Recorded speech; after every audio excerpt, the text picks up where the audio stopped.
আসুন একটি মজার গল্প বলি। মিম বাথরুমে বসে ফোন টিপতেছিল।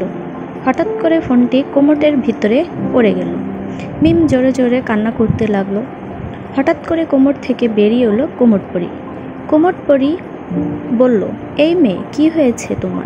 কান্না করতেছো কেন? মিম বলল, আমার ফোনটা কোমরের মধ্যে পড়ে গেছে, তাই কান্না করতেছি। কোমরপড়ি বলল, ওকে দাঁড়াও, আমি তোমার ফোন নিয়ে আসতেছি। কিছুক্ষণ পরে কোমরপড়ি ভিতর থেকে একটি সোনার ফোন বের করে আনলো।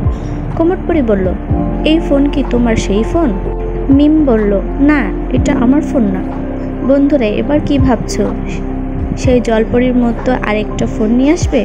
একদমই ভুল। কোমরপড়ি, হারামজাদি, তুই কি মনে করতেছিস এটা সোনার ফোন? এটা তোরই ফোন, টয়লেট লেগে গোল্ডেন কালার হয়ে গিয়েছে। মিম তো বেহুশ।